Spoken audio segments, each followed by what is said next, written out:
Welcome to Audiobooks, Mom. Dive into the classics with us. Hit the like button, subscribe, and let's immerse ourselves in the pages of history together. Enjoy the audiobook. How to Eat, A Cure for Nerves by Thomas Clark Hinkle, M.D.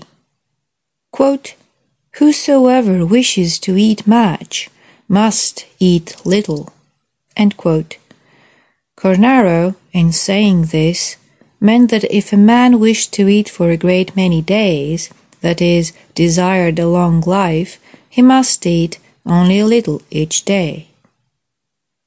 Quote, "Nature, desirous to preserve man in good health as long as possible, informs him herself how he is to act in time of illness, for she immediately deprives him, when sick, of his appetite, in order that he may eat but little."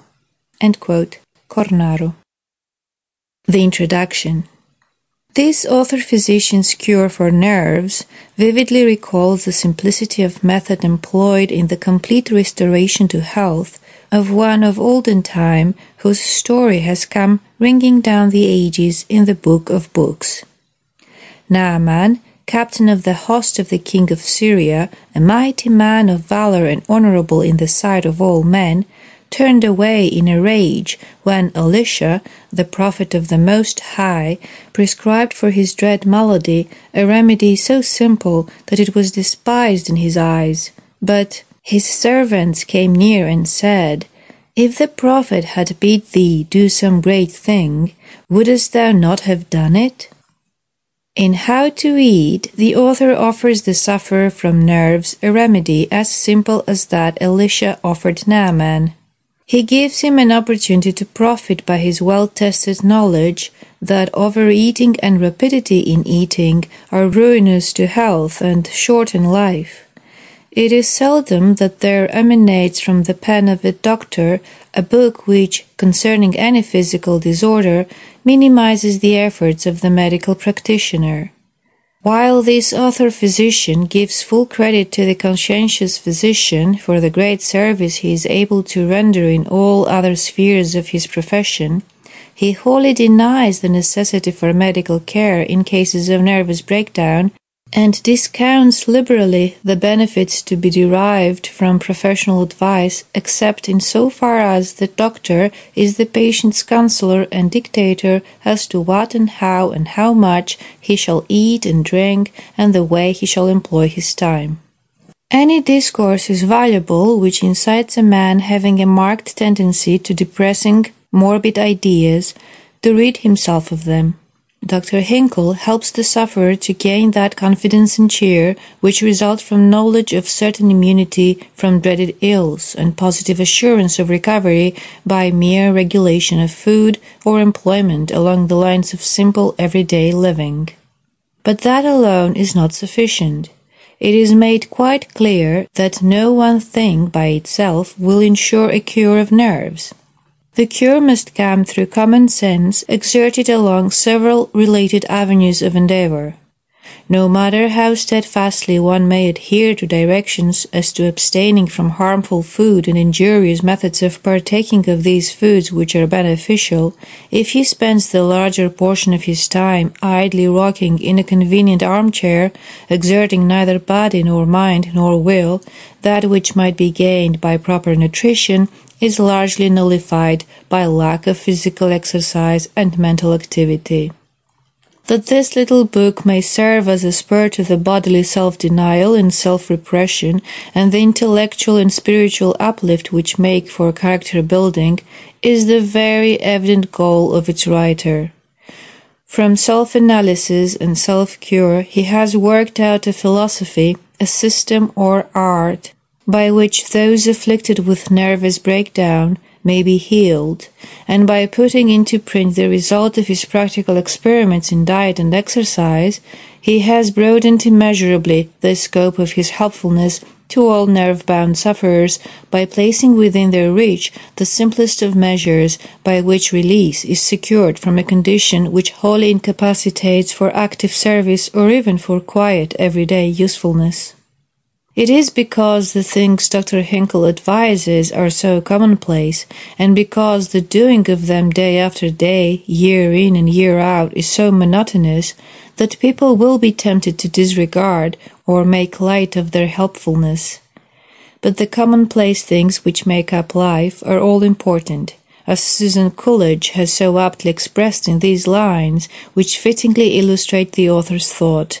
Quote, "The commonplace sun in the commonplace sky makes up the commonplace day. The moon and the stars are commonplace things, and the flowers that bloom and the bird that sings. But dark were the world and sad our lot if the flowers failed and the sun shone not. And God, who studies each separate soul out of commonplace lives, makes his beautiful whole." End quote.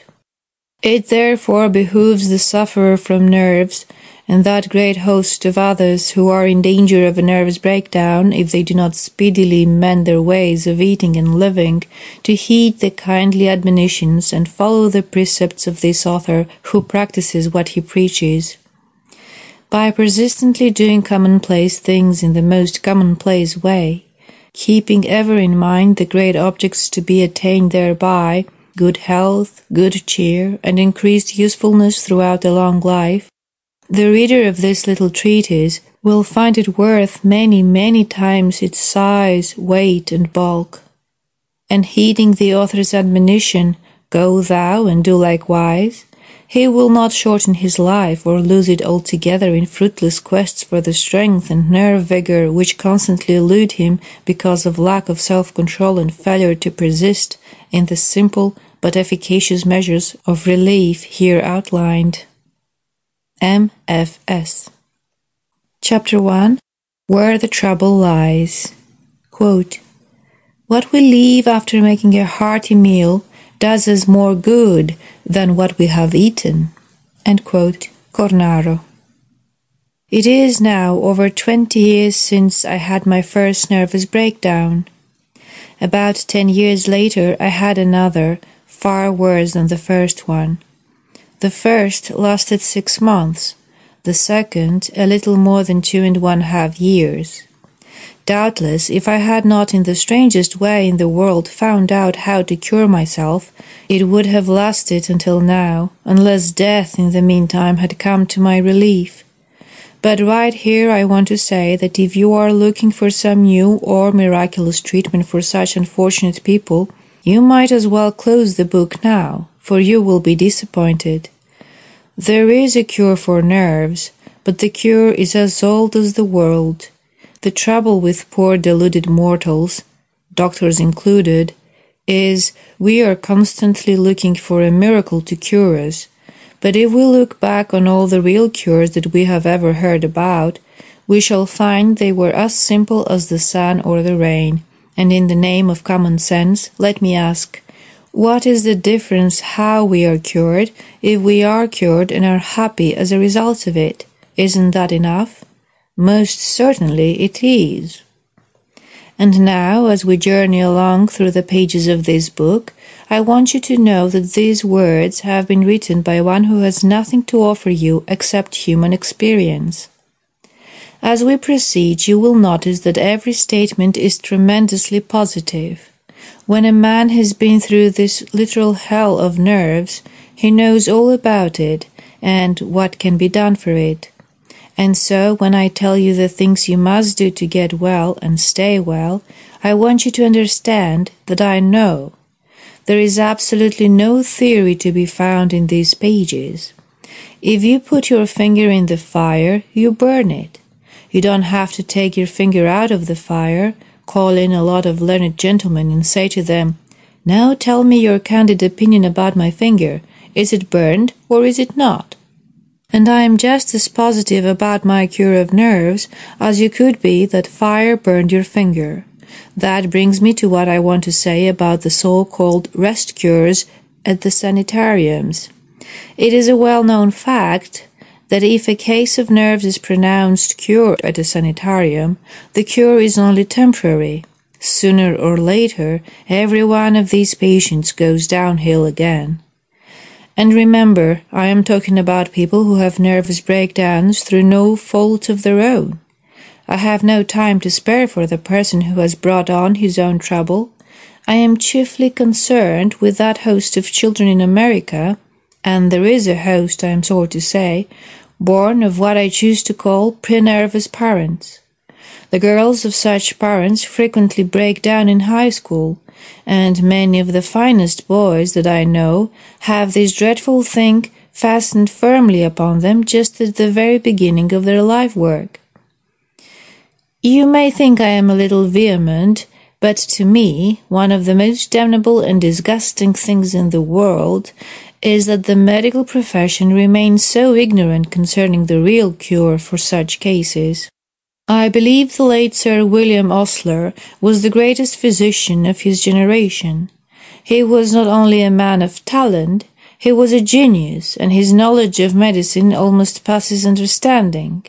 Yet Osler himself was as much in the dark concerning the real cure for so-called neurasthenia as the physicians who read his works and practice.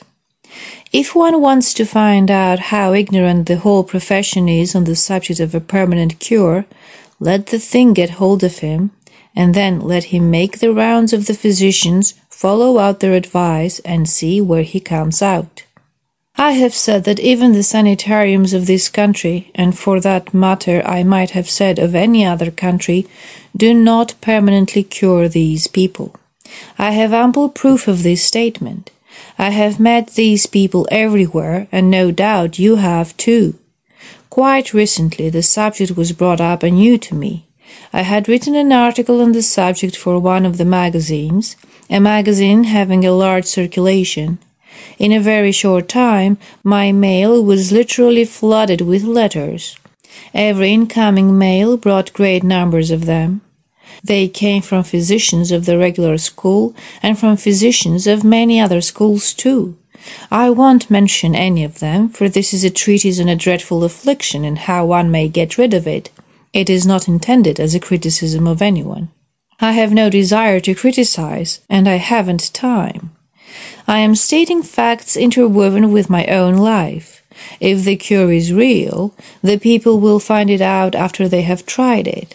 If it is not, they will also find that out. In fact, it's exactly as Gamaliel, the teacher of Paul, said to the men of Israel when they would have slain the apostles for teaching Christ's sayings, quote, "Refrain from these men, and let them alone. For if this counsel or this work be of men, it will come to naught. But if it be of God, ye cannot overthrow it." End quote. And it's exactly the same way with this healing art. The very fact that physicians of all schools of medicine, physicians who were sufferers from nerves, wrote me, shows plainly that they could not heal themselves. I have many letters from people who have been in sanitariums for years and who still have nerves.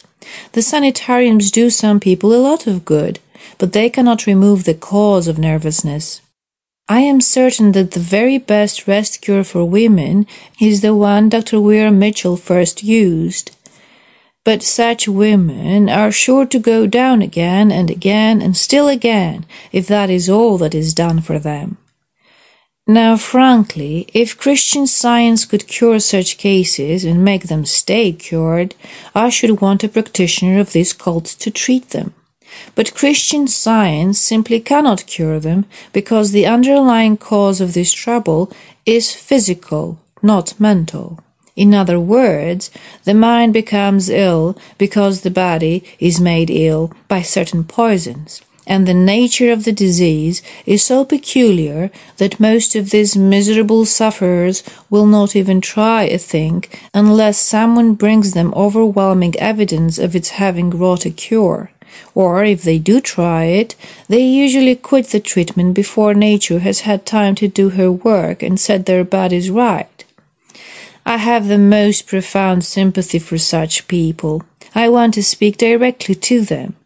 That is the task that I have set myself in this work. I want to talk directly to those of you who are sufferers from nerves. I see you in every state, in every city, in every village, and throughout the farming districts of this country. I have received letters from many farmers who are suffering with this thing. To them, let me say, I know just how you feel, and from the very bottom of my heart I pity you. I know the horrible suffering of each one of you. I don't care what your ambition has been or is. I don't care what your situation in life may be. I don't care how rich or how poor you are. I don't care how much trouble you have had or the nature of it. I want you to know these words are being written by one who knows more about your suffering than you can imagine. I want you to believe this because it is true.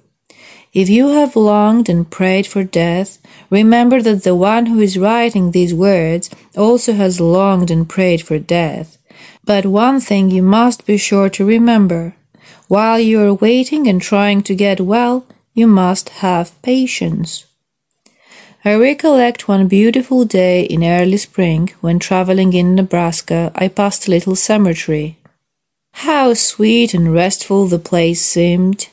And as I looked out over those little white stones, I prayed silently that the great God who made me would not hold me much longer on earth, that He would soon grant me the rest and peace which I believed was to be found only in death and the grave. But remember this, in those dark days, never for a moment did I think of taking my own life. These words may reach someone who has had such a thought. If so, I say to you that to take one's life is the most cowardly thing a human being can do. This is the only place where I feel like being severe with you people. Shame on the man or woman who will not go on to the end, fighting honorably. And now, if you have ever given thought to such a thing, blot it from your mind forever. I can see how these miserable people might long for death as I did. But no matter how we may long for release through death, the God of nature must be the judge of our time of going. Now this brings me to what I want to say about such sufferers going insane. Believe me, they never do. Remember this always. You won't become insane. You couldn't if you tried. In letter after letter, among the flood of them I have had from all over this country and Canada, I read how the poor sufferer feared he or she might be going insane. I know, poor souls, just how you feel. That feeling is, I think, the most dreadful of all things connected with nerves. I suffered from it for years. It is a dreadful feeling, but there is not the least bit of danger of such a thing happening to you. You will not go insane. Such persons can't. Do you really get me? Such persons cannot go insane.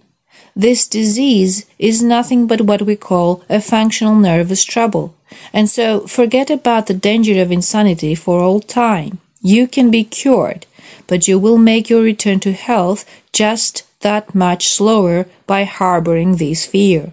And it would be simply foolish for you to go on thinking it possible after let me say it again, after I have told you that it cannot happen. For the value of this treatise lies in the I. Its value is just like that for the treatise by Cornaro. He lived it, and so likewise have I lived it. I have been laid low with this malady. I have staggered in black despair with staring eyes and bleeding feet and crying soul along this road strewn with thorns and stones. I know what it is to lie awake all night and cry like a baby with none to know and none to tell me what to do.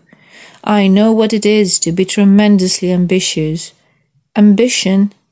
Ambition, oh God of heaven, how a poor soul suffers who, beyond everything else, craves to be able to do something big in this world because he knows he should, yet is held down by this dreadful thing, nerves.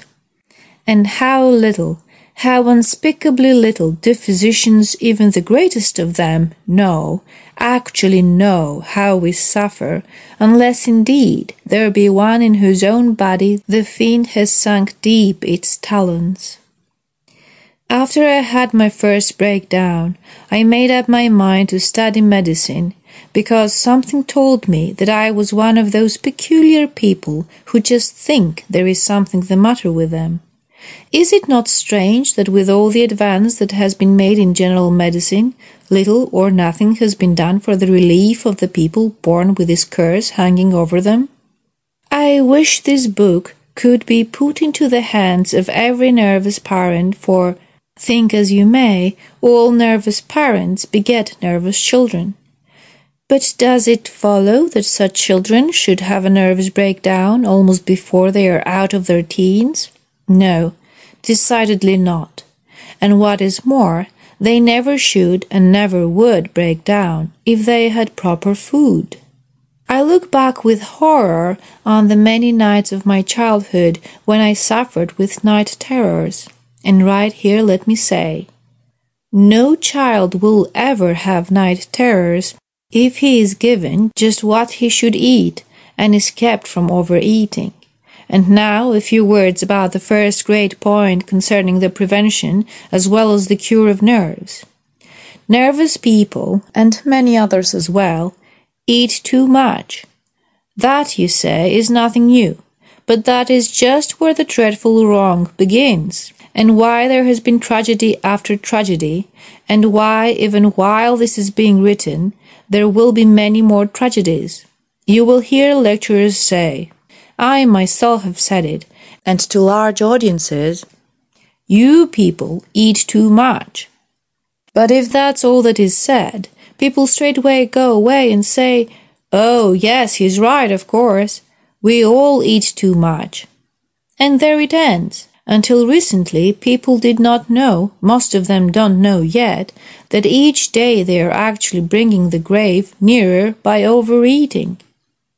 Not long ago, the great life insurance companies of this country held a notable convention in the city of New York.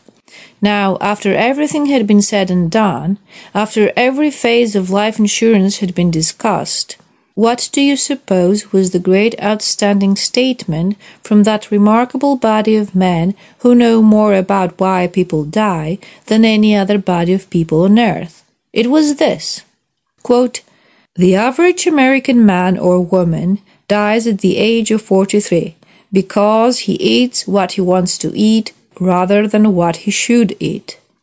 End quote.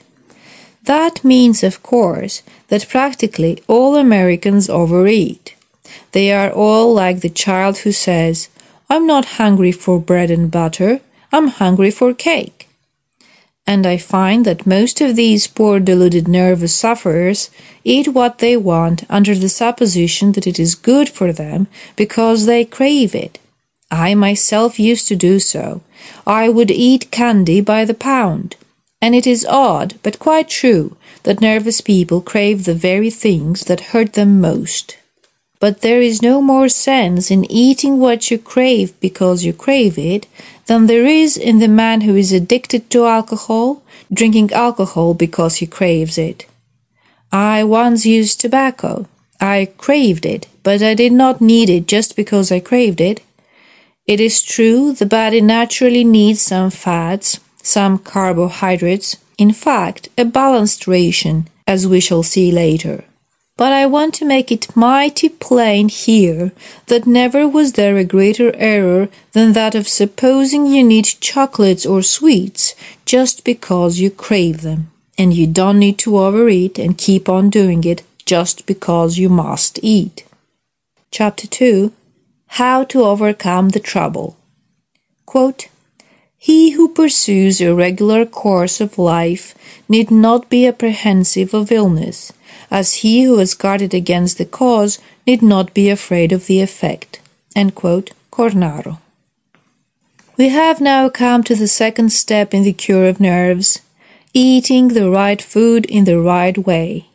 You must chew all the food until it is of the consistency of cream, and you must also sip all liquids slowly. And now, as you read these things that I have set down, I want you to remember this.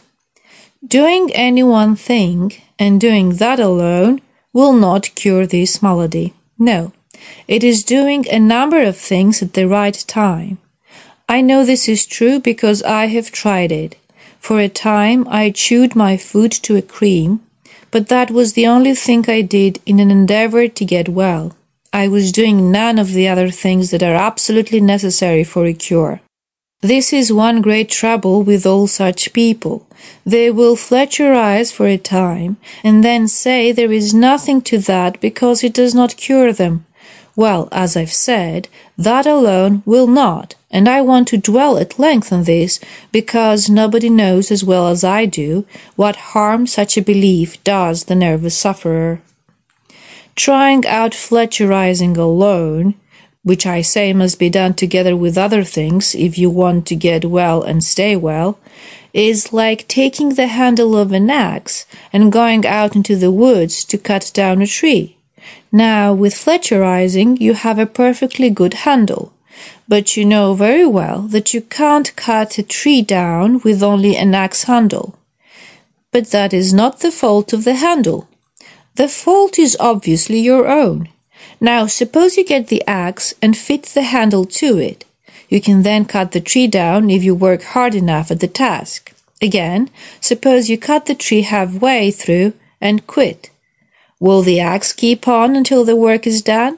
You know it will not, and you very well know if you wish to be cured, you must keep on doing your part of the work, or dieting will be of no value whatever to you.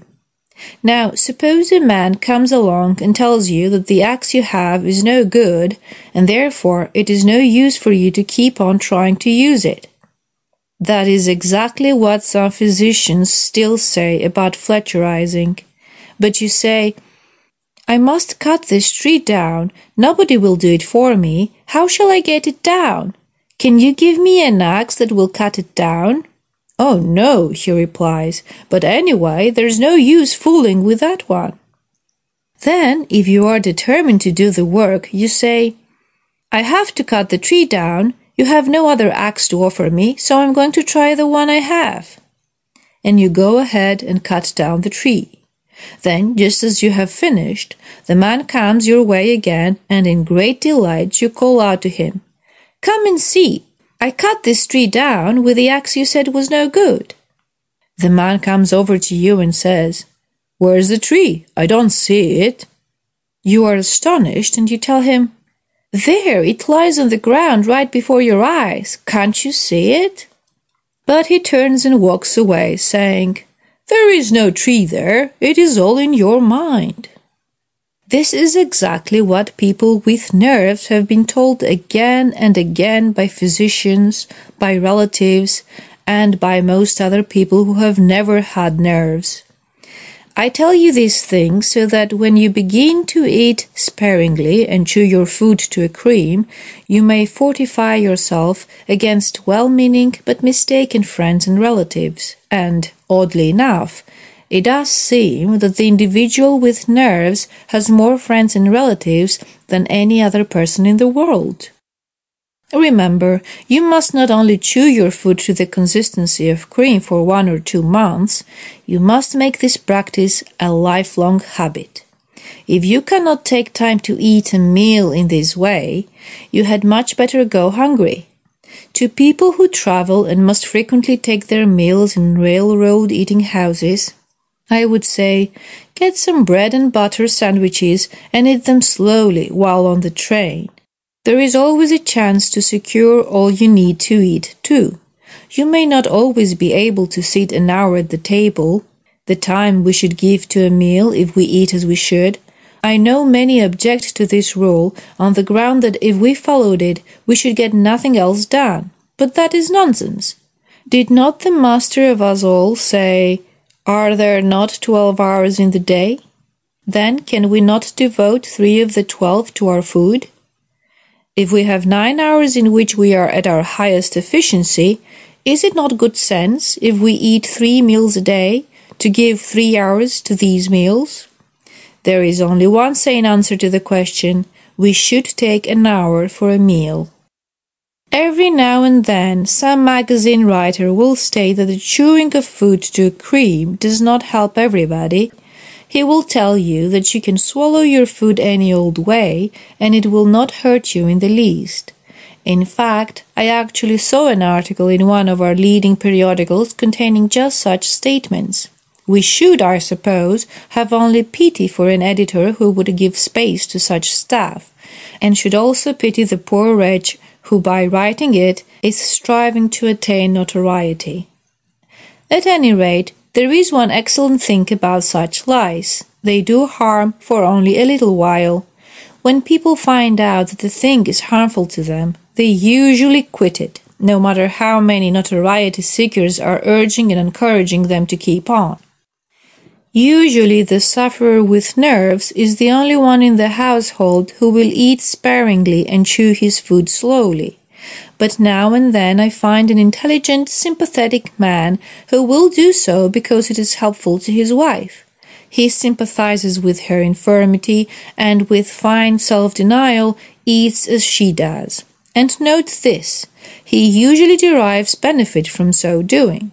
Time after time, when I have put a nervous woman under this regimen, and then her husband elected to go along with her, I have had the man come to me and say, "Well, doctor, I declare I'm feeling a whole lot better myself. I don't get sleepy any more during the daytime, and that pain I used to have in the region of my liver is gone." And so on and on. The fact is just this. Anybody who follows the rules that I learned to apply in my own case cannot fail to be benefited. And although those not inclined to nerves can eat a greater variety of food, it's greatly to be desired, when there is a nervous person in a household of grown-ups, that all other members of the family enter together into this thing. It could not fail to help every one of them. To be truthful, in the beginning you will all find it mighty hard to persist in chewing all your food to a cream. Mouthful after mouthful of food will get away from you when you are not thinking. This just goes to show how we are in the habit of bolting our food. At first, people who Fletcherize or chew their food perfectly usually lose weight. I most certainly did. I lost about 20 pounds because of it. But I was so well and felt so good I could almost have jumped over the North Star. I know that, unfortunately, a lot of people with nerves have started to chew their food carefully and to eat sparingly, but the minute they found themselves losing weight, they were frightened and quit. They went on carrying that 10 or 20 or 30 pounds of flesh, and all the time suffering the tortures of the damned, just in order that they might keep it. But of what benefit are a certain number of extra pounds of flesh, and how can a man explain such a senseless action? The astonishing thing is that many physicians are willing to condemn a cure just as soon as they find the patient has lost a pound of beef. But as I said before, the primary mission of man in this world is not to raise beef. I do not find fault with the raising of beef in the feeding yards, but if beef must be raised, let us confine the industry to the cattle pens and stockyards.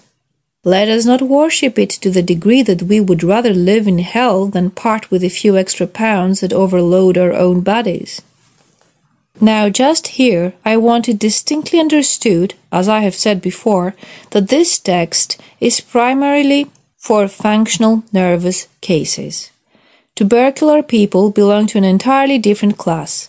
They should live out of doors, day and night, and should, if possible, be treated at outdoor institutions established for such cases. But the individual with nerves will find what he needs, and will find it abundantly if he has enough determination to take hold of it and keep at it. On the part of many, it will take all the determination they have to chew their food to a cream and always eat sparingly. In regard to the amount of food taken, judgment must of course be used. We all know that it is possible to eat too little, but you should always quit eating while you still feel you would like a little more. I know of no better guide than this to offer you. But I have observed that the person who eats slowly and chews his food to a cream never eats as much food as he would if he bolted it. It is just like letting a thirsty horse drink water. I remember as a boy on the farm, when I led a very thirsty horse from the field to the water tank, how rapidly he would swallow. If my father were with me, after the horse had drunk a while, he would say, "Make him hold his head up." Frequently, when I did so, the horse would draw a long breath and drink no more. Had he gone right on drinking, as a thirsty horse will if you permit him to do so, he might have drank twice as much as was good for him. And that's the way people eat. As a result, the horse that drinks and drinks and drinks when he is very thirsty sometimes dies in a few hours. I have seen a horse die from drinking too much water, and I have also seen people die in a few hours after a terrible gorge that they could not get rid of. Do you know that most nervous people have a way of sitting down to the table and eating until they are literally full? If you could take out the stomach of such a person and look at it, the sight would frighten you, and with good reason. For as a result of this habit, many nervous people have dilated stomachs. But if they would correct their manner of eating, there is usually enough tone in the muscular walls of the stomach to get it back to normal. I marvel again and again over how miraculously nature restores herself even after she has been terribly abused, if only she is given a chance. I am certain that all human beings would be more efficient if they chewed all solid food to a cream and sipped all liquids slowly. The late Professor William James, the great Harvard psychologist, testified to the value of such a habit, as did a number of other distinguished Harvard professors. I regret that some physicians still hold out in their belief that it does no good, although the evidence stands out as clearly before them as a tree along the roadside. But they are like the physician who, some years ago, declared that bathing was bad for people. I recall how hard we all bore down upon him, as he richly deserved, and how the Journal of the American Medical Association printed a short poem ridiculing him. I am quite certain that the members of the regular school of medicine have progressed infinitely further toward the cure of diseases than members of all the other schools combined. I do not say this simply because I happen to be a physician of the regular school. I say it because a candid survey of what has been accomplished, and by whom, proves it. But as to diet, we have done little compared with what we should do. We have made no greater progress along this line because so many of us have been blinded by prejudice, the curse of the human race. With regard to chewing all food to a cream, most modern writers on dietetics, while acknowledging that this supermastication is useful, maintain that it does not increase the value of the food. But they err greatly in this, as we can prove in a very few words. If a certain amount of proteins, fats and carbohydrates is bolted by a nervous man suffering from a breakdown, it will cause intestinal toxemia as a result of the bolted food. But if you choose the food to a cream, it will be digested in a normal manner and will not cause gas in the stomach or intestines.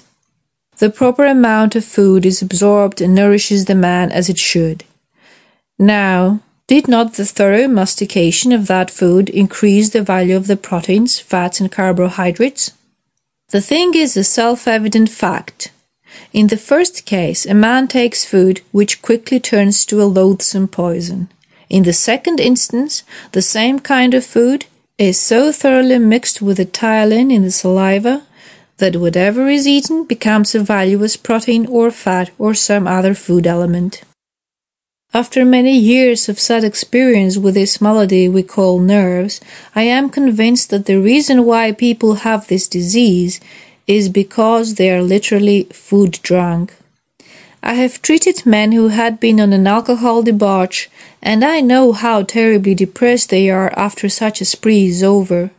It is exactly the same way with the pre-nervous people that break down. They sit down to a big meal and overeat. There is a temporary stimulus, just as in the case of the person who takes intoxicants, followed by that terrible mental depression that all who have suffered from nerves know. And because the individual with the nerves is overeating 2 or 3 times each day, he stays drunk with the poisons that form in his stomach and intestines. Such people over-assimilate the poisonous products of proteins, especially of sugars. Of course, this may seem oddly stated, because we would not want any absorption of the poisons in the intestines, but it is probable that nature can and does take care of a little of it there in the healthy individual. It is perfectly absurd to say, as some physicians still continue to say, that no poisonous matter is ever absorbed in the intestinal tract.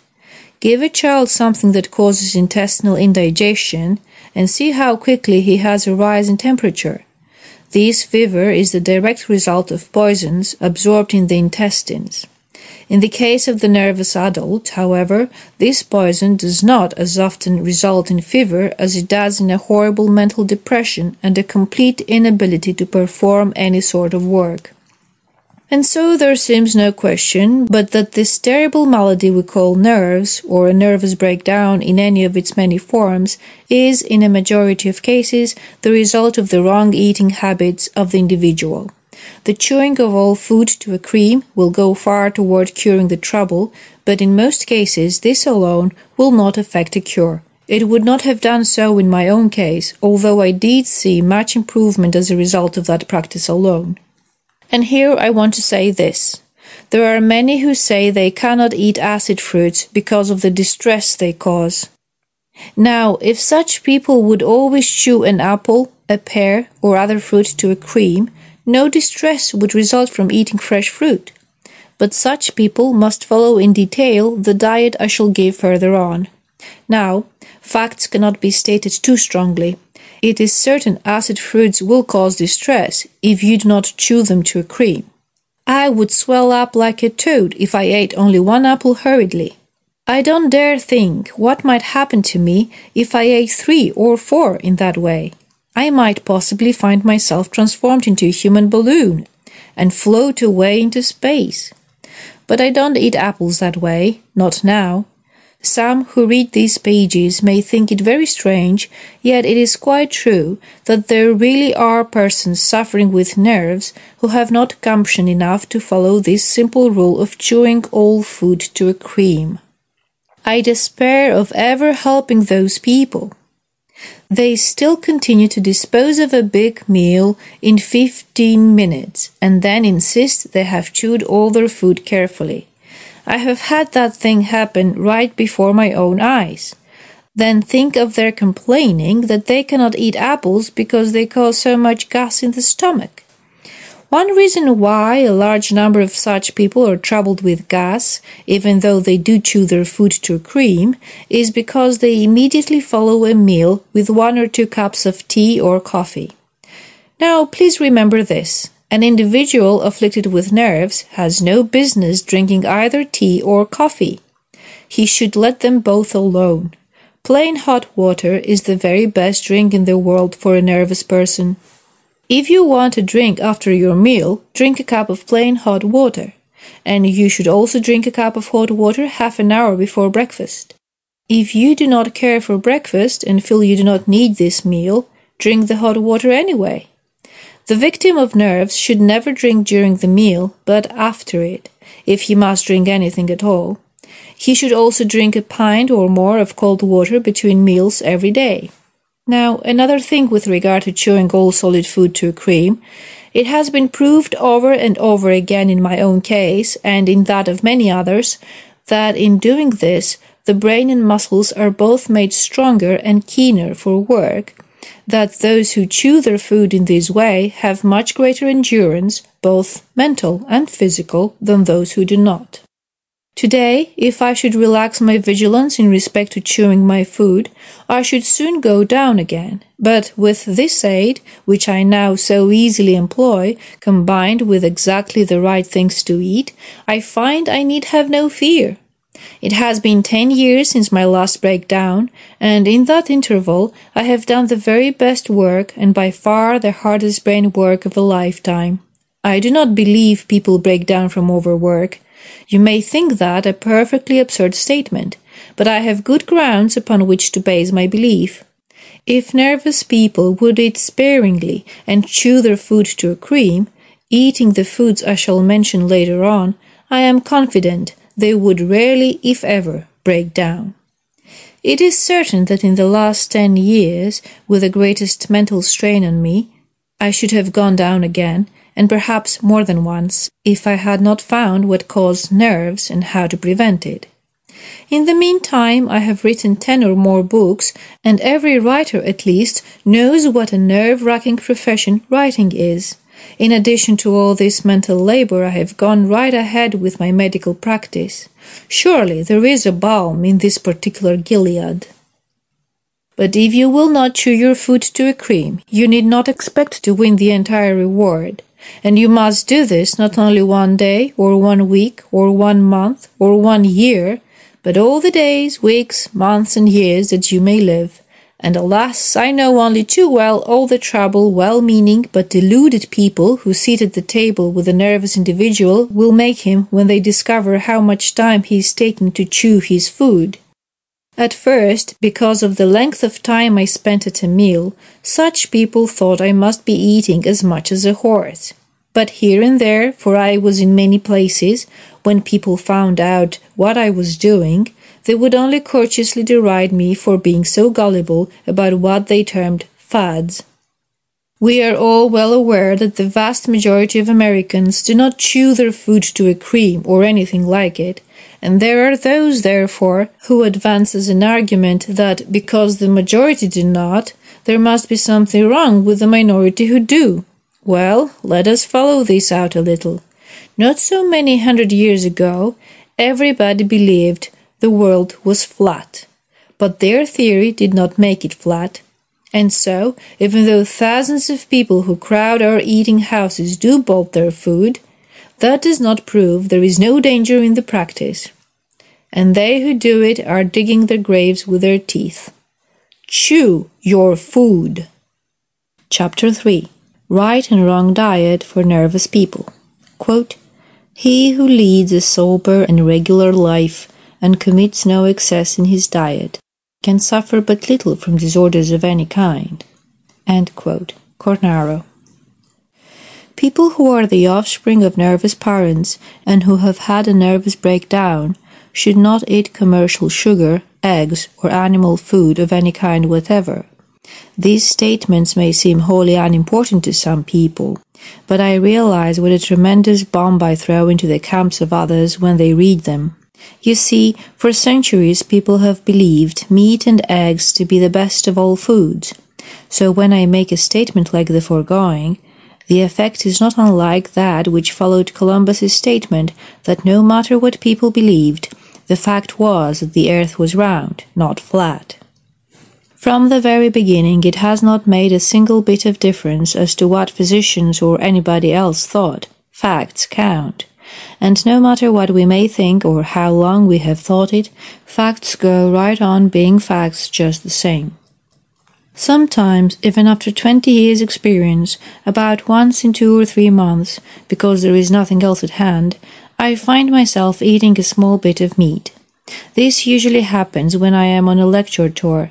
But if I eat only a small slice of bacon at the evening meal, I dream bad dreams and the next morning feel drowsy, heavy, and sluggish. Animal foods as well as eggs and commercial sugar poison all those born of nervous parents. I have proved the truth of this by my own case and by several years' observation of other cases. Do your children have night terrors? You answer yes. Well, let me tell you how to stop these horrors in the little ones. If you give them meat, and remember, you should never give them pork, let them have a very small piece at noon, never at night, and they should never be permitted to have it for breakfast. Give the child his one small bit of meat at noon. For the evening meal, give him some cereal with milk or cream, but no sugar. Give him all he wants of this special dish, but nothing else at that meal, and you will find his night terrors and moaning will cease. I look back on most of the nights of my childhood with horror, for until I became a man, I talked in my sleep and had the most horrible dreams. I used also to get up in my sleep and walk about the room. My parents were well aware of the fact that all of their 8 children were poor sleepers, and of them all I was by far the worst. And although it was innocently done, the food they were giving us was poisoning us. You don't need to think that in order to take poison you must have strychnine or arsenic. No, indeed you don't. We were fed exactly as hundreds and thousands of poor little ones are being fed now as this is being written. We were fed on meat, eggs and fats, and when we became ill, friends around about us thought that they were doing something real kind when they sent in a nice piece of fried rabbit or some celebrated golden brown fried chicken. But we vomited at the sight of the food, which was really our salvation. I have 2 boys of my own. The elder, a sturdy chap, not yet 10 years of age, has to have clothes for a 14-year-old boy, and he is much stronger than any boy of his age he has ever met. The younger boy is now 7, and his physical development is wonderful for a child of that age. Now these boys hardly know what an egg is. They never eat one. As to meat, I am certain that since they were born they have not eaten it on an average of once a week. They have eaten a little, but you will admit that eating meat not more than once a week, and often going weeks without a bit of it, certainly is eating very little. There have been times when they have not seen meat for 3 months. Now, I don't eat as I do, and have my children eat as they do, just for a fad. I think nothing is more stupid and silly than for people to do certain things just because somebody else does them. We should all have good sound reasons for our actions in this world. We should all try our very best to use sound common sense. That's why I say that people who are the offspring of nervous parents should not eat animal food of any kind after they are 21, and they should never at any time eat eggs. It would be far better for them if they did not eat commercial sugar. But I do admit that when some of these people get well by dieting, they are able to eat sparingly of all these things and still keep well. But some people can never eat them, and I am one of the number. I remember one summer, about 2 years ago, I was on a lecture tour for a Chautauqua bureau, and it seemed that surely I got into the very worst eating places that summer that I ever had in my life. For 3 or 4 days I ate only eggs, as they seemed to be about the only food I could get besides bread and butter. At the end of the 3rd day, I remember the time very well, when night came I could not sleep, and just as when I had one of my nervous breakdowns, that old feeling of inexpressible gloom began to settle over me. I knew instantly the cause of it, because twice before, when I had purposely experimented with eating eggs, I had had similar experiences. I immediately took a heavy cathartic, and after having thoroughly rid myself of the poison, I again slept well. But I am not alone in this fight against the use of eggs for nervous people. John Burroughs said that eggs poisoned him, and I have talked with men of great wealth and great business ability who have reached the top by their own efforts, who have told me that the eggs poisoned them. Now I have found that for these nervous people, animal food is a slow poison. Sooner or later it will do its work. And just here I wish to say that there are some people who seemingly can eat almost anything and not suffer from so doing. Last summer I talked with Count Ilya Tolstoy, son of Leo Tolstoy, the celebrated Russian writer. The Count, who is also a lecturer, told me that he was obliged to have eggs and that he had eaten them all his life. He said his appetite was never satisfied unless he ate eggs. He is now past 60 and apparently strong and rugged. Now eggs no doubt are good for him, but right here is where infinite harm can be done to nervous people like myself. People who can eat everything, and among physicians seemingly there are many who can do so, will say to these poor sufferers, "Why, it's all nonsense about things hurting you. Eat anything you want and all you want, and then forget about it." Physicians have said that to me, and during the past 20 years I have heard them say it thousands of times to others. Personally, I do not believe in Christian Science. Physicians of the regular school do not believe in it. But do you know that when a physician says to a sufferer from nerves, It's all nonsense about what you eat hurting you. Eat anything you want and then forget about it. That physician is fully endorsing Christian Science. He is telling the person to whom he is talking that there is no such thing as physical suffering. Of course, such a physician is nothing but a fool. Yet that's why so many of these people turn to Christian Science. Yes, that is exactly why they try it. It bolsters up a sufferer for a time, just as contact with a magnetic and hopeful personality may for a time bolster one up. But such persons almost always go back to the sanitariums. Nerves is not a mental disease. That is, the seat of the trouble is not mental, but physical, and the mental phase of nerves is only a symptom, or rather one of the symptoms of the disease. We people who have gone down into the dark valley have experienced a million, more or less, different kinds of feelings. I fully believe 1/2 of the American people are the offspring of nervous parents. This means that there are 55 million of this nervous type of Americans.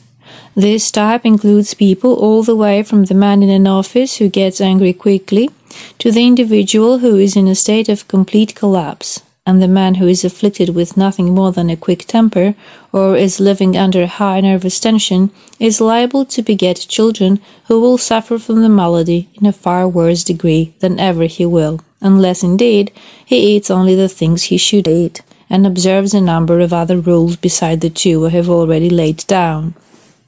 Now, the ideal diet for nervous people is a slightly modified vegetarian diet. To be specific, it is a lacto-vegetarian diet minus eggs. There are, however, 2 things included in this diet that I would warn one in the beginning to eat of sparingly. These are bananas and cooked cabbage. If they agree with you, well and good, but if they do not, let them strictly alone. Eat all kinds of vegetables, both fresh and cooked. Eat all kinds of fruits, especially fresh fruits. There is an old saying, and a good one, an apple a day keeps the doctor away. There are 1,000 ways to prepare vegetables and fruits for the table, and there are a number of books that give good recipes. If a nervous individual has never yet had a breakdown, I believe he can safely eat most of the vegetarian dishes that have eggs in them. But it would be a serious mistake to select the special dishes that contain eggs and live on those just because they contain eggs. I believe, too, that after a nervous person is restored to health, if he strictly observes the rules of eating sparingly and of chewing all food to a cream, he may safely try out such courses as are found in Bardsley's Recipes for Food Reformers or Broadbent's 40 Vegetarian Dinners. It may seem odd, but there are people who, for some reason or other, lack the instinct, or whatever is needed, to know that a certain thing they eat hurts them. I have had men and women sit in my office and say with the utmost sincerity that they were certain that it wasn't anything they ate that hurt them because they never had any pain in the abdomen. Sometimes these people were in a dreadful state of nervous breakdown. So you see the danger that lies here. If you know, you can always tell what special thing disagrees with you. For example, I know eggs disagree with me, and like John Burroughs and many others, I know when they harm me. Therefore, after you have recovered, you might try being your own physician. But if you are not sure as to what disagrees with you, you would much better stick to a vegetarian diet and go without eggs the remainder of your days. Commercial sugar also is the cause of many breakdowns among the people of this country. And is it not strange how these poor suffering people crave sweets, the very thing they should not have? They will argue with themselves, and some physicians will agree with them, that they should go right on eating candy because they want it. But as I have already said, there is just as much sense in saying a man should have whiskey because he craves it, or that a young man should have tobacco because he craves it, as to say that anyone should have candy because he craves it. There is absolutely no sense in such an argument. If you are suffering from a nervous breakdown, for 60 days quit eating candy and everything sweet except honey, and follow the other rules I have already laid down. It may be that you will have to stick to this diet for 3 months, but try it. That is exactly what cured all my bodily ills and brought my soul out of the dark and gloomy night after everything else had failed. I do not mean to say that this diet alone cured me, but I do say it was the biggest factor in the cure. There are, however, some other things that it would be worse than folly to ignore. This I shall come to later. But just here I want to have it understood that this thing of eating, how you eat and how much you eat and what you eat, is of transcendent importance in the cure. Of course, under some circumstances connected with cases of breakdown, nothing but the good judgment of friends will avail. For example, the question of how much one shall eat is something that not all the books in the world, nor all the physicians in the world can determine. I say, always quit while you want a little more. I cannot say more or less than that. So many have written me recently asking just what I eat, that it may be a help to some of them if I set down here just what I ate today. I ate no breakfast at all. Sometimes I go for weeks without eating breakfast. This is especially apt to be the case if I am engaged in writing a magazine article or a book. I find my brain is much clearer and that I can work much better when I eat no breakfast. But I do drink 1 or 2 cups of very weak tea. I use just enough tea to color the water. Now, I do not advise everybody to go without breakfast. Some people tell me that they have a headache unless they eat something, and some writers say that if they do not eat a little breakfast, they cannot write so well. Thus you see where the question of common sense and using your own judgment comes in. There are always a few things you will have to decide for yourself. At noon, I ate about 2 handfuls of cornflakes with milk and cream, but no sugar, finishing with about 4 ounces of bread pudding that had a little brown sugar in it. Now, in mid-afternoon, as I write this, I am not hungry. Tonight I shall eat another dish of cornflakes and some buttered toast and 3 or perhaps 4 good-sized apples. I usually eat 3 or 4 apples a day. If I want a piece of pie for lunch, I eat it, but I eat nothing else. I live on the plainest of plain foods. Apples used to create a lot of gas in my stomach, but now they do not, because I chew them to a cream. Milk used to make me constipated, but it does not when I chew the cereal with it carefully and eat a number of apples. Most nervous people are constipated, but apples are really the salvation of nervous people. If you are constipated, drink, or rather sip, a glass of hot water half an hour before breakfast. Then eat nothing for breakfast but apples. Eat 2 big ones and chew them slowly to a cream. Go to stool regularly every morning. This habit is half the cure of constipation. Apples, of all things I know, are the finest things for the liver. If you take a patient ill from chronic indigestion, whose stools are clay-colored, and put him on a diet of apples, if he chews properly, in less than 24 hours, the stools will be of the regulation dark brown color, as they should be when the liver is working in a normal, healthful manner. And eating apples will work in exactly the same way with children as with adults. Apples, apples, apples. Eat them no matter what the price. You remember how good Adam found the apple, or at least we presume it was an apple that he found so good, and I can think of no other single thing that would tempt a man to make all the trouble he did. If he had to sin, then I'm for Adam every time, for I think, had I been in his place and Eve had offered me a big, juicy red apple, I should have taken it and eaten it. I don't know, but that I might even have eaten it without the invitation. I think that Adam's great mistake was not so much in eating the apple as in trying to lay the blame on the woman. Nobody should ever apologize for having eaten an apple. Now, generally speaking, there is one thing a nervous parent, or any other kind of parent for that matter, should never say to a child. Never tell him he is nervous. If we realize that our children are the offspring of nervous parents, it is, as I have already suggested, much better for all concerned, for we cannot avoid a danger unless we know what or where the danger is. When we know the child is nervous, we should plan carefully, leaving out of his diet all pastries and rich greasy foods, and keep him largely on a vegetarian diet. But, as I have already suggested, we do not need to diet a nervous child as strictly as we do a nervous adult, where infinite harm has already been done. Give the nervous child meat only a part of the time, and if he goes without eggs, it will be all the better for him. I wish from the bottom of my heart that I had never tasted an egg.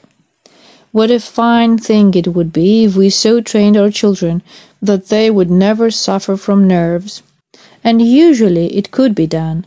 The belief that because nervous parents have broken down, their children sooner or later must break down, is our greatest curse.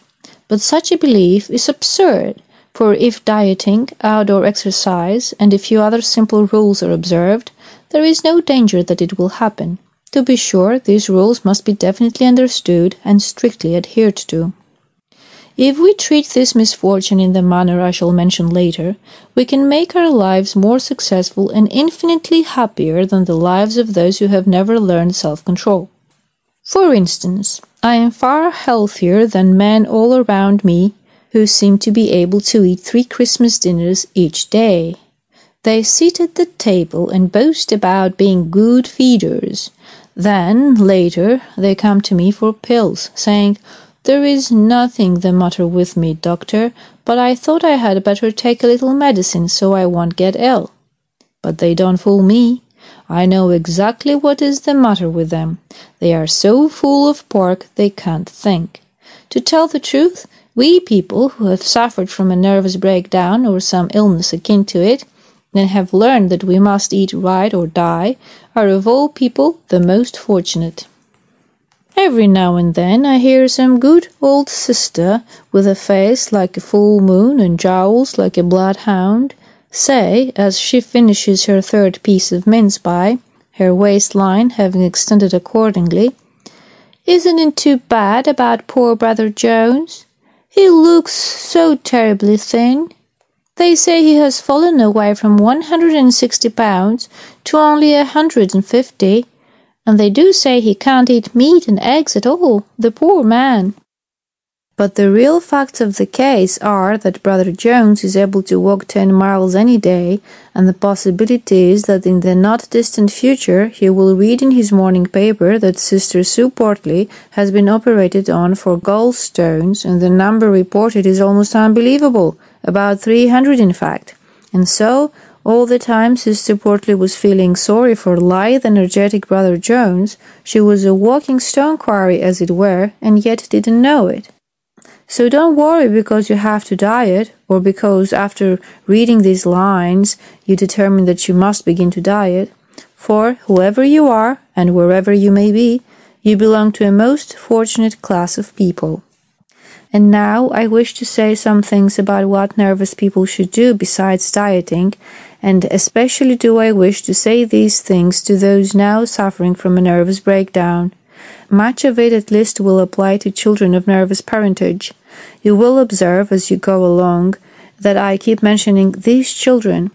I do so always with the thought in mind that there is absolutely no need for them ever to break down if these common sense rules are followed. I take it that not any one of us or a number of us, but that all of us love our children more than we love ourselves. Admitting the truth of this, then we should all be interested in this system for them as well as for ourselves, for as their nerves are, so shall their success be. Chapter 4.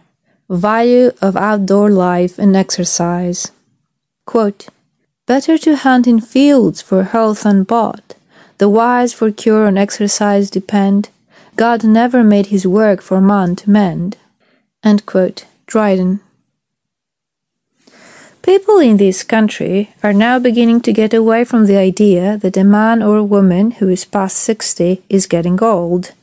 When the Reverend John Wesley, the itinerant preacher and author, was 88 years old, please note the 88, he walked 6 miles to keep a preaching appointment. When asked if the walk tired him, he laughed and said, "Why, no, not at all. The only difference I can see in my endurance now and when I was 20 is that I cannot run quite so fast."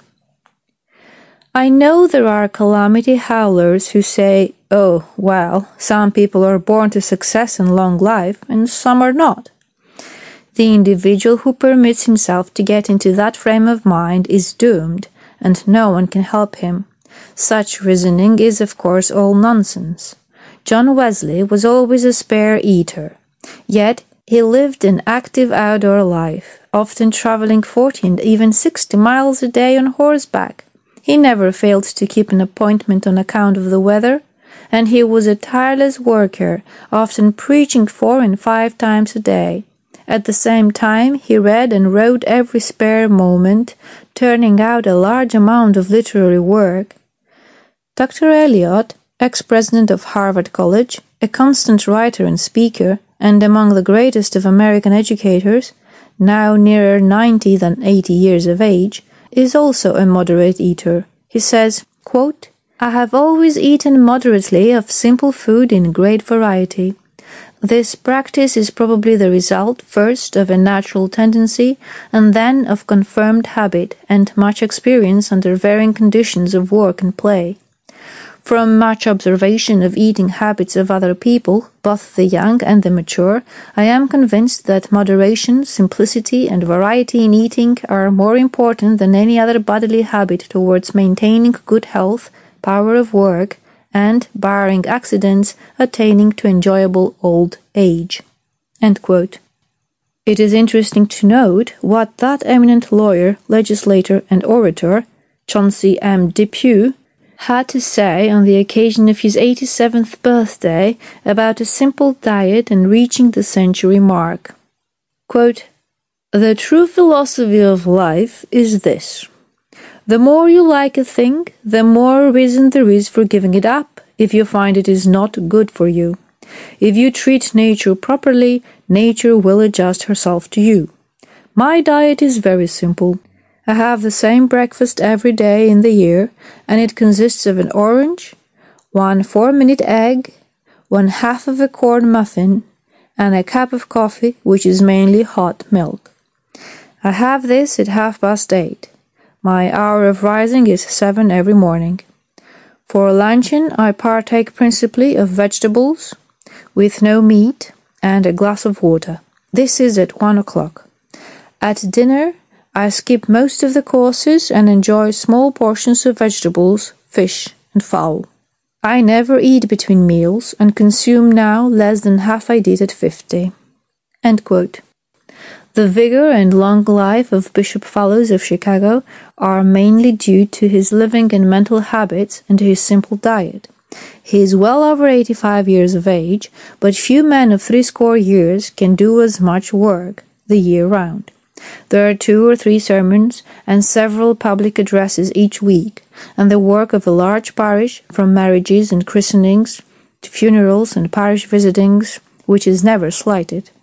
An active Grand Army man and Civil War veteran, he is asked to address countless military and patriotic gatherings, and his energy seems as tireless as his spirit is willing. His ability to meet these demands can be traced back to simple living and simple eating. The bishop is temperate in all things and refuses to worry. He neither drinks nor smokes. In regard to his diet, he says, quote, "I eat very little meat, but take plenty of fruit, cereals, and vegetables. I take regularly before breakfast a cup of hot grape juice. I use it frequently at other times. I take buttermilk daily." End quote. Night and morning he takes simple physical exercises and always walks at least a couple of miles each day. The bishop's ancestors were long-lived. His great-grandfather lived to be 96, his grandfather 91, his eldest brother 93. His father's death from a fall occurred at the age of 81. He has a brother who is 92. This in itself is evidence that he comes of a family in which right living, which means simple living, has prevailed until its effects have shown in each succeeding generation. The world-renowned American inventor Thomas Edison, now in his 75th year, has today a mind as brilliant and ingenious and a skill as remarkable for inventing things that are of practical use as when at 21 he invented his automatic repeater, which did so much for telegraphy. And Edison is another spare eater. What he ate at the 3 meals of the day on which he wrote the following letter is characteristic of the small amount he eats every day in the year. And you will learn that this is true of every man or woman who has lived long and is still doing active brain work. And so, once for all, let us think right about this matter. We get out of ourselves just about what we put into ourselves or do for ourselves in the way of food and exercise.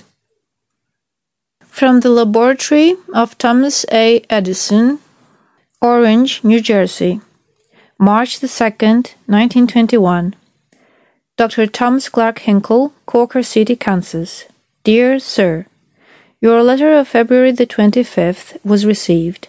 My food for the one day on which your letter was received was as follows. Breakfast, cup coffee, 1/2 milk, 1/2 coffee.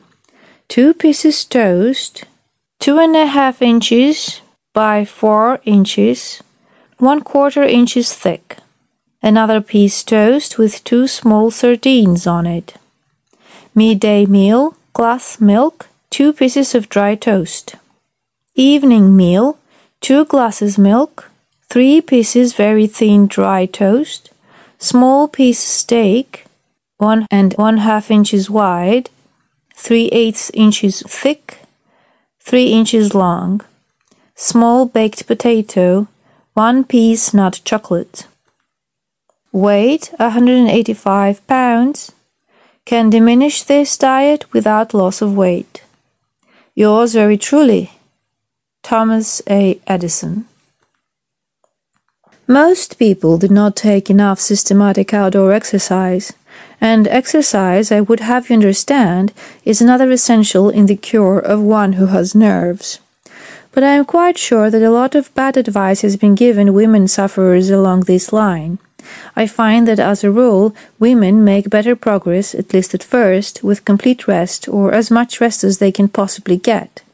I have seen great harm come from telling a woman afflicted with a mysterious disease, as it is often called, to take long walks. I am always extremely careful about telling such a woman to indulge in vigorous exercise. Some women, of course, are much stronger than others. My advice to a woman is to walk in the open air, unless she is so ill she cannot walk at all without becoming very weak. And here again, each person must use common sense and decide the matter herself. But no person with a nervous breakdown should ever work at any task or take any kind of exercise to the point of exhaustion. I well remember a man who came to me some years ago, suffering from this malady. He had been trying to get well by doing heavy stunts in a gymnasium. He was very muscular, in fact he was an athlete, and was still under 25 years of age. His cheeks were ruddy, and to the ordinary observer he appears to be in the pinketh condition. But he had that peculiar expression of the eyes that flashed his story to me as plainly as if blazoned forth by the letters of an electric sign. I told him at once that he could never hope to cure his nerves by such violent exercises. And right here let me advise men in this condition not to run. I receive many letters of inquiry from young men with broken-down nerves who tell me they are taking long walks and finishing with a run. To all such I say, do not run. I know all about it, for I have tried it. I was on my university football team, and all my life I have been fond of athletics. I am still fond of this kind of life and always expect to be, but exercise is frequently overdone by nervous people. Usually the physically strong man who breaks down with nerves thinks at once of physical training. But strange as it may seem, you can make such a man's muscles as hard as iron, but that alone will not cure him. And it is true that many people in this condition do not seem nervous, for they are not at all shaky, as some think an individual should be if he is the victim of a nervous breakdown. I well remember that one day, when at my worst I could not work nor concentrate my mind on anything, I chanced to be in Topeka, Kansas, and passed a shooting gallery. I was a good rifle shot, and I had been taking long walks and shooting Kansas jackrabbits. I went in, picked up one of the rifles, and started firing at the biggest target. I rang the bell twice on that target in succession, and then aimed at the finest target there, and rang the bell twice in succession on that. The proprietor was very much surprised, saying it was remarkably good shooting, and yet I was down and out with nerves. I have seen many athletes who, to the untrained observer, looked well, but who, in reality, were nervous wrecks. Outdoor exercise alone will not cure such people, or if seemingly it does, and this is important, sooner or later the individual is sure to go down again. You have first to remove the cause, and that is largely wrong diet. Now, of course, it is only reasonable to say that if such an individual does not get out of doors at all, he cannot get well. That is one trouble with many of our women today. They will go on a diet and stick to it, but they will not get out of doors. If they do go out, they ride a little distance in a streetcar or in an automobile to do some shopping, or they go to a store and spend a good deal of time there, indoors, mind you, and then are whirled home again. Some of them seem to think that is taking outdoor exercise, but of course it is not. So many times they have said to me, "Why, I do get out." Yes, they do get out, but they immediately go indoors again. The nervous individual, unless the collapse is so severe that the first few weeks must be spent in bed, should get out of doors at least 3 or 4 hours a day, every day in the week. This is a general rule that should be observed by everyone. It takes genuine courage, I know, for a man or woman to spend this much time out of doors. And I know that those who are compelled to work for a living cannot take 3 hours all at one time. But labor conditions in this country are such that I am sure the vast majority of our people could spend this much time outdoors in wholesome recreation if they would make up their mind to do so. And remember this. After the nervous person is cured, he should never let anything prevent him from continuing such outdoor exercise. I am constantly trying to make this point. When you get well, you should stay well. One breakdown is bad enough, don't have another. And you will not have another if you will change the habits of a lifetime as you are advised to do. Among farmers there are many, the offspring of nervous parents with bad eating habits, who suffer from nervous breakdowns. So you see, exercise out of doors alone will not cure such cases. Sometimes a farmer will tell me he fears to give up eating meat because he will grow weak as a result. But just here I wish to call your attention to the fact that there are nations that have for ages lived on this lacto-vegetarian diet. I myself have not eaten meat or eggs for 10 years. At least I have not eaten them except the few times mentioned, and every time I did break the rule, I was harmed far more than I was benefited. I am very sure the farmer who chooses this lacto-vegetarian diet will thrive on it. Members of our profession discovered not very long ago that at an advanced age, the peasants of Bulgaria are a wonderfully preserved people, both mentally and physically. Foolishly, a great number of the profession immediately jumped to the conclusion that buttermilk alone did the miracle of these people. The drinking of buttermilk became such a fad that some of the largest of our physicians' supply houses began and are still making buttermilk tablets. And physicians, many of them, are credulous enough to prescribe them. They might just as well prescribe chalk. While buttermilk tablets are harmless, they are of no benefit whatever. How easily fooled people, physicians included, may be. Bulgarian peasants are strong and rugged and live to a great age not because they drink buttermilk, but because they live on milk and fruits and vegetables and stay out of doors. Buttermilk is a good, healthy drink, but it is only a minor reason for the health and strength of the Bulgarian peasant. Now really, Could you think of anything more absurd than to prescribe buttermilk or buttermilk tablets as the fountain of youth when the patient is breaking all the laws of health, as most buttermilk laymen and physicians are doing? It seems almost impossible that people, physicians in particular, should for a moment believe such things. But they do. Barnum said there was a sucker born every minute, and this certainly seems to be true. No, there is no royal road to health. The buttermilk tablet route will not take you there. If you will live out of doors as Bulgarian peasants do, and if you will eat as they do, as man is expected to eat, you will live just as long as they do, and you will get a great deal more out of life, and be much more helpful to others. When the time comes round for your next buttermilk tablet, do not take it. Instead, do as those peasants do. Leave off eating meat and take a 2-hour walk in the sunshine. Then, when 9 o'clock comes, like the Bulgarian, go to bed and stay there until morning. If the person afflicted with nerves expects to get well and stay well, he must go to bed at an early hour and get 8 or 9 hours of sleep, not only some nights, but every night in the week. When one begins dieting and taking outdoor exercise, he should go to bed regularly at an early hour, even though he has not been sleeping well. No matter how many sleepless nights he has experienced before beginning this regime, he should retire early just the same, because sooner or later sleep will come and the relaxed body is resting even if the individual does not sleep. Now, I have been through all this lying awake at night, so I know from experience that it is best to go to bed early and at a regular hour. If you can, you should sleep 9 hours. Nervous people need more sleep than others. Sleep is a better restorer of nerves than anything else we can try. I do not believe that 10 or even 11 hours sleep would be harmful to a nervous adult, because very often I have seen such a person benefited by it.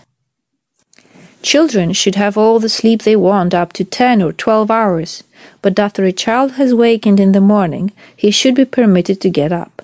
It is not good for him to lie in bed after he wishes to rise, for nature is calling him to get up and exercise. The nervous individual not only should exercise systematically out of doors, but he should play some game.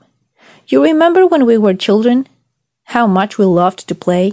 Well, to give up play when we grow up is all nonsense. And just because people quit playing is the reason they have wrinkles and frowns. Did you ever notice how often people laugh when at play? There is something about play that compels one to laugh. And what all people need, nervous people and others as well, is to get into the habit of laughing more. And it is not hard to find something to play. I like to play at basketball with a child, and I can enjoy tossing a ball for an hour if the child will stick to the game that long. Playing basketball in the open air on a sunshiny day is one of the very finest exercises in the world. If you are suffering from nerves and are able to be out of doors at all, I mean if you are well enough to be out, and at least 9 out of 10 sufferers are, get a basketball and get someone to play with you. If at first you are poor at catching the ball, you will with practice improve. Gradually toss the ball a little higher and a little higher until you have difficulty in catching it. Any woman or girl can stand this sort of open-air exercise. If the weather is cold, no matter, wrap up and play anyway, but enter into the game with spirit. Playing the regular game of basketball is too violent exercise for the nervous person. The victim of nerves should always keep in mind that it is mild outdoor exercise that will do him good. Tennis is too violent an exercise for people who have had nervous trouble.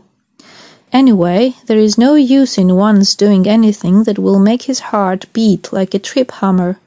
A woman can toss a basketball and laugh and get rosy cheeks and grow younger and prettier as easily as when playing tennis. Golf is also good exercise, but a large number of people who work for a living and suffer from nerves would have little chance for exercise if golf were all that could be offered them. Furthermore, golf is practically only a summer game, and an individual belonging to the pre-nervous class needs outdoor exercise every day in the year. but golf is excellent exercise, and there is nothing better if one has the time to give to it and has access to links. Bicycling is splendid exercise for nervous people, but automobiles are so numerous that it is now considered almost dangerous to ride a wheel on any of our main traveled roads. Mountain climbing, I believe, is not to be recommended for most people suffering from nerves. I have known such people to go to Colorado and spend some time climbing mountains and then come back much worse than when they went away.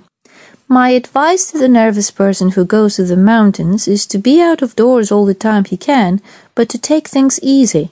It would be better for such a person to walk about slowly on the level ground through some of the towns or along the foothills. Let leisure be your watchword in a hill country. I know I injured my nerves out in Colorado one summer because I was ill-advised. Mountain air is good for you, but the mountains will do you more good if you simply look at them. If you think you must go to the top, take a burro. You will find that the burro will give you a lesson in how to do things in a leisurely way. Do not get out of patience with him and whip him. Remember that the burro is smarter than you are in regard to the business of mountain climbing. He has never had a nervous breakdown, and if you will let him have his own way, he never will have. It will do you good to let him have his way. He affords a tremendous lesson in patience. Patience, that's just what we need, and we need it badly. Walking slowly in the open air for 2 or 3 hours is the best exercise for man. Fortunately, like the water we drink, it is free to the poor as well as the rich. For the nervous man who is able to do it, I know of nothing better to build up muscles and keep the liver and other internal organs in good shape than sawing wood. Don't scorn this sort of exercise because you have been told that the ex-Kaiser is taking it. That is not to be laid up against the wood or the exercise, for quite fortunately, the wood does not care who saws it. Get some wood then, and a backsaw, and saw wood for your own benefit. You can do this morning and evening. Wood sawing brings into play every muscle in the body, and the exercise is just enough to make a man comfortably tired without doing him harm. Many people who go to sanitariums for a cure pay from $50 to $75 per week for the privilege of sawing wood. And you can take this exercise just as well and at considerably less expense at home, sawing your own wood instead of that of the sanitarium. Another splendid diversion for a man with nerves, if he can have it, is a small workshop where he can make just any old thing out of boards and nails. If one is apt in this line, he can make things that will interest children. This sort of work requires a certain kind of concentration that is most excellent for the nervous sufferer. This suggestion would of course apply to a woman too, if she cared to try such an experiment. Sewing, and especially fine needlework, is very trying to a woman's nerves, and if she has broken down under that kind of work, she should quit it and do something else. If she has to make her living in that way, she, of all people, should observe the outdoor rules as well as rules for dieting. I am sure nervous people profit by frequenting all possible outdoor games. If a number of people afflicted with nerves could get together and take daily walks and at the same time determine that their conversation should always have a humorous slant, it would help all of them wonderfully. Riding in an automobile is beneficial if the machine is driven slowly and the patient is kept out of doors from 3 to 4 hours, but the fast driving that is generally done is bad for these people. They come back from a ride worse than when they started. It may be set down as a general rule that any form of outdoor exercise or play is good for the nervous person if it is not violent. Nervous people should, if possible, take a vacation once a year and get into new surroundings. I am certain, however, that it does not make any difference where one lives. A man is just as likely to have a breakdown in one part of the world as another.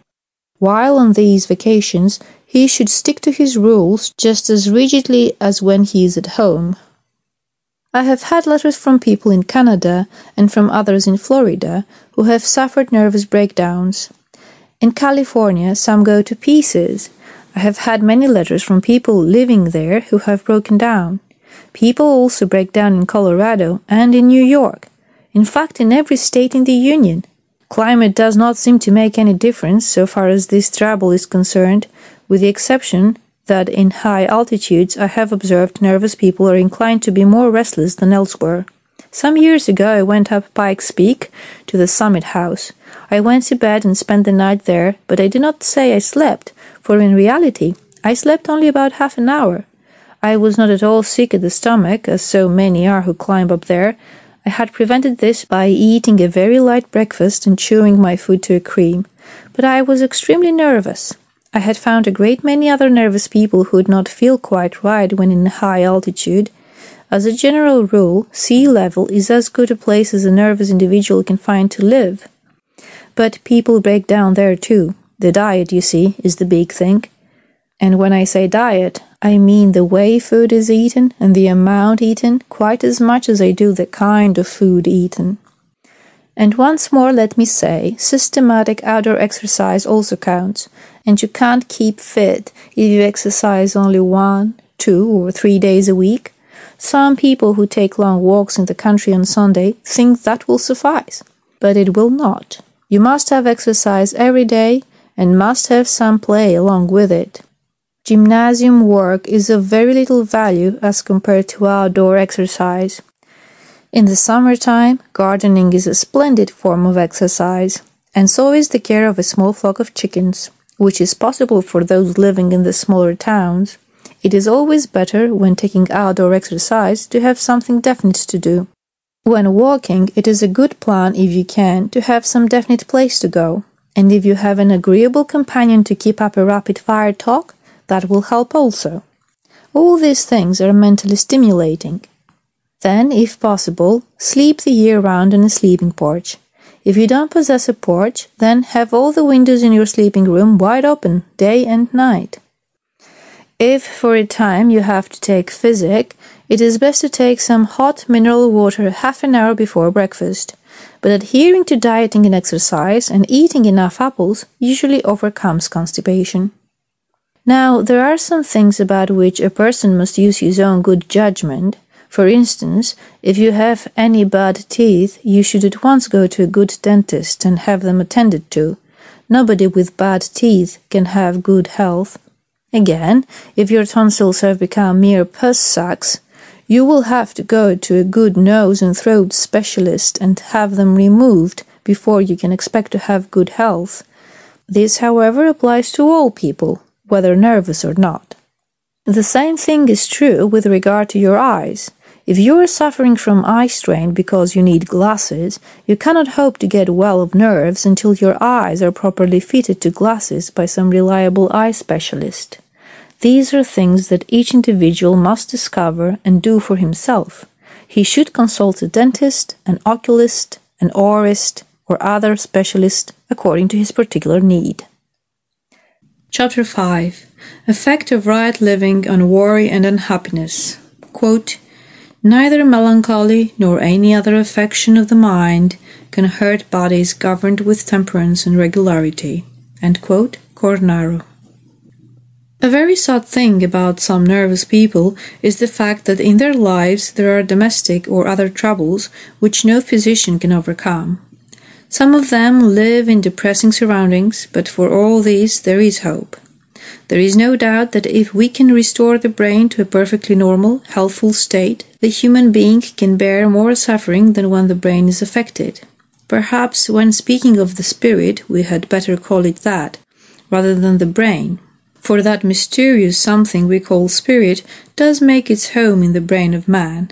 This has been proven scientifically. So then, in this life, the temple of the spirit, or soul, does affect the mind. And when I say this life, I take the opportunity to say here that I not only believe in the immortality of the soul, but now, at 45, I am as certain of it as I am of my own existence. But for some reason, although as yet no one understands why it should do so, when this temple in which the spirit dwells is out of condition, it affects the soul or spirit. So you see, if we can make the physical man or woman well, we most certainly can help the spirit that dwells within the body. And so I recommend dieting, temperance in eating, and the careful chewing of food to all those sufferers who, unfortunately, live in depressing surroundings and cannot get away from them. When referring to the many pitiful letters I have received from poor human beings thus situated, I realize that I am treading on sacred ground. Such things are written, of course, to a physician in confidence, and the confidence must therefore be forever sacred. I have not only had letters from these unfortunate people, but have repeatedly come in contact with many of them in their everyday life. I know well what added suffering such conditions bring to them. I know of nothing in this world more pitiful than a noble, high-spirited, ambitious woman, pure and clean of heart, who marries a man and becomes the mother of his children, and is then condemned to live the life of a mere animal. And all too frequently the opposite also obtains. Sometimes a man of high, pure purpose finds that he has chosen as the mother of his children a coarse, sensual woman. Now, why in the world were these two people attracted to each other? This is one of life's biggest puzzles to those who have thought much along this line. In many instances, extreme youth is the reason given. While youth is mating time, it also is the time of bad judgment. Thousands of young people have made this dreadful mistake simply because they married too young. On the other hand, youth is not altogether to blame. When people, young or old, are courting, each individual endeavors to appear at his or her best before the other. Without being actually aware of it, under such circumstances, both man and woman are doing all that lies in their power to deceive one another. If people would do their courting in everyday clothes, and if the girl would go about her housework while the man looked on, or better still, if he helped her with it for 1 or 2 years, they would undoubtedly become better acquainted. But after all, except perhaps in unusual cases, there is absolutely nothing by which people know that they are going to be properly mated. If a man with a tendency to neurasthenia breaks down and is tied to a nagging wife, that is usually the last straw in the way of his recovery. This is just as true of the woman who breaks down and has a nagging husband. There are, I regret to say, thousands of such cases all over the country. On the other hand, I have had a man come to me and say that he was willing to do anything on earth to aid his wife, but he could not get her to diet or even to make a serious attempt to get well. I am always tremendously sorry for such a man because he has a mighty heavy burden to bear. Such a wife should try to get well as much for her man's sake as for her own. She should understand that she is needlessly torturing the one best friend she has on earth. A woman of this kind should remember that, no matter how much she may suffer, she is hopelessly selfish if she will not do all in her power to diet and to obey other necessary rules that will enable her to get rid of the malady. Sometimes, when a physician puts this before her kindly but firmly, it results in her making a beginning and by getting well. I have seen this happen many times, and I wish to say right here that while I believe I was born with some natural tact, yet if I had not gone through all this horrible suffering myself, I should not, I know, be able to say the things that would induce these people to do that which is their duty to do. And here is one big difficulty I have always had to contend with. Some of these people have tried so many so-called nonsense cures, eating buttermilk tablets for instance, and have had no benefit from them, that they are unwilling to try the one and only thing that will cure them, the thing that will cure them as sure as the sun shines. I wonder why it is that since the time of Christ people are always looking for a sensational or miraculous cure. Our life and everything pertaining to it is miracle enough, if we only had the sense to see it. The woman or the man with nerves is not going to get well eating buttermilk tablets or taking patent dope while lying on a couch and shut in a house. You must bestir yourself. You must get out of doors, and above all, you must eat right. Today, thousands of these people are languishing in hospitals and sanitariums, and most of them will come out only to go back again and again. The institutional treatment is good for the beginning of the cure, but if an individual with nerves is going to get well and stay well, he must change his lifelong habits. And I want to say again that any person, man or woman, in the midst of depressing conditions can triumph over them if he will eat as he should and live as he should. There is something about the human soul, if it is pure and fine, and if proper attention is given to right living, that will enable a person to meet great sorrow and triumph over it. In fact, no amount of sorrow can defeat a person who keeps his heart and body right. And I would have you all realize that there is something far more to us than mere bones and veins and nerves. I know the terrible tendency of the one with nerves to get angry, but lay fast hold of yourself. Fight anger as you would poison, because in reality it is poison to your nerves. Anger will hurt you. It will hurt anybody. But no matter how hard you find it at first, get control of your temper. If you succeed in doing this in a year, you will have won one of the greatest victories man can win in this world. I would rather meet a so-called plain man who has perfect control over his physical and mental faculties and sit and talk quietly with him than to meet the Prime Minister of England or the President of the United States if either lacked this control. For I say to you that no matter what others may say, the true measure of success does not rest in the position you occupy, but in your having complete control of yourself. If you are to gain this control, it means that each day you are confronted by a mighty big task, but if finally successful, you will have accomplished the greatest thing a man can do in this life. Now here is something for you to take hold of, you who all these years have believed that your life ambition has been thwarted. But your ambition, let me tell you, has not been thwarted. Perhaps you have not done just what you wanted to do, but it's quite possible that you had no business trying to do that special thing anyway. Most of us, I find, can be greatly mistaken about what we think we want to do. At any rate, we can never be happy unless we gain entire control of ourselves. This is something the person afflicted with nerves most certainly can do, and he can use this terrible thing, as I myself and thousands of others have used it, as a ladder to climb to the sunlit peaks where worry and clouds and storms cannot trouble.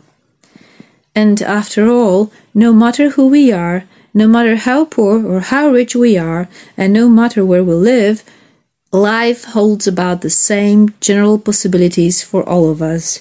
I mean by this that life affords to all the same opportunities for real happiness. I know very well that there are those who will be quite unwilling to grant this, but it is as true as the life we live. Many people in this old world still hold the notion that those who roll in wealth are the happy ones. But I say to you, this notion is all wrong, and from knowledge gained through experience, I know that in their hearts many of these wealthy people are dissatisfied and not one whit happier than you are. The most restless people, the most unhappy people, and the most thoroughly dissatisfied people that I have ever met have been people who had everything that riches could give them. Andrew Carnegie said he had noticed that after a man had accumulated $1 million, smiles were seldom seen on his face. I cannot understand why people insist on going through life making themselves and all those they really love miserable just because they do not happen to have riches. And a great many high-strung sensitive men are utterly cast down because they have failed to acquire wealth by the time they are 45 or 50 years of age. I wish I could make all such poor afflicted people see what goes to make up happiness and learn the only way to be happy. In order to get well, the thing we have to do is to follow nature's simple rules. Rules our Creator gave to us. We must get control not only over appetites, but of all such passions as anger, hate, and envy, which poison our bodies. And let us also cast suspicion out of our minds. This is a good rule to observe. Never suspect folks.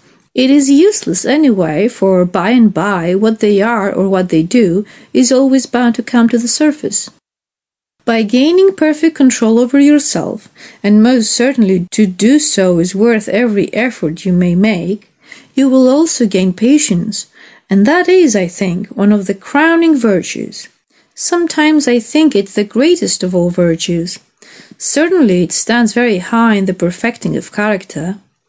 To the sufferer with nerves, I would say, have the courage to believe that you are going to get well.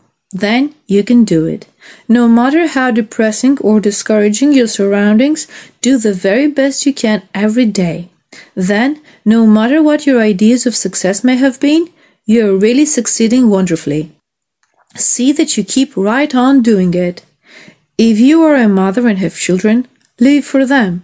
Or if you are a father and have children and have met with disappointments, live for those children. Do everything in your power to make them happy, high of heart and gallant of soul. Do not live for yourself, live for your children. If you have no children of your own, look about and get interested in some other person's children. You will find a lot of children all around you, blessed little beings that you can help to make happy. Get your mind off yourself and your troubles and on the children of this world, and keep it there. When you were a child, no doubt you had many happy days. Some of us had a very happy childhood, while others may have been denied what their hearts desired. But if we did not have a happy childhood, that is all the more reason why we should be glad to help some other little ones have a happy one. More and more each year I live, I come to believe that it depends entirely upon grown people whether in this world children are happy or not happy. If you had a happy childhood, and most people had, do you not recall the glorious times you had?